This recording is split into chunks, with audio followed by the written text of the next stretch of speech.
Hello friends, সবাইকে Ramnavami. So আজকে রামনবমী তোমরা কে কী করছো? তো আমি তো আমার কাজেই ব্যস্ত ছিলাম। তো এখন রাত্রি 10:30 বাজে। তো আমার জাস্ট একটা মিটিং শেষ হলো, তারপর আমরা হঠাৎ করেই সবাই প্ল্যান করলাম কি আমরা যাব রেস্টুরেন্টে। তো যেহেতু সবাই আজকে ভেজ খাবো, তো আমরা এখন চলে এসেছি নয়ডার একটা ফেমাস রেস্টুরেন্ট কাকে দা হাট্টি। তো এটা একটা পিওর ভেজ রেস্টুরেন্ট। তো শুরুতেই আমরা এখানে অর্ডার করে নিলাম hot and garlic soup, because একটু একটু আমার ঠান্ডা লাগছিল, তো আমি একটু স্যুপ খেয়ে নিলাম। আর তার সাথে সাথে স্টার্টারে নিয়েছিলাম চিলি পনির। সো সেটাও খেয়ে নিলাম। তো মেন কোর্স আস্তে আস্তে এটা খেয়ে নিই। তো এটার টেস্ট অসাধারণ ছিল অ্যান্ড ভালো লাগছিল খেতে, একটু স্পাইসি ছিল যেহেতু চিলি পনির। অ্যান্ড সঙ্গে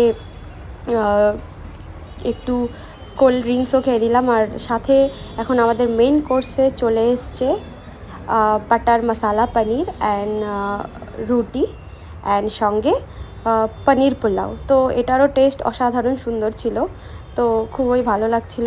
অ্যান্ড তো তোমরা কে কী করলে আজকে অবশ্যই তোমরা কমেন্টে লিখবে। অ্যান্ড অনেক দিন পর আবার একটা ব্লগ করলাম, যেহেতু আমি কন্টিনিউ ভিডিও করতে পারি না। আর এখন খেতে খেতে 11টা বেজে গেছে অ্যান্ড বাইরের পরিবেশটা দেখো কতটা শান্ত। এখন ধীরে ধীরে অনেকটা ভিড় কমও হয়ে গেছে। সো এই ছিল আজকের আমার একটা ব্যস্ত সময়ের ছোট্ট একটা ব্লগ। তো আশা করি সবাই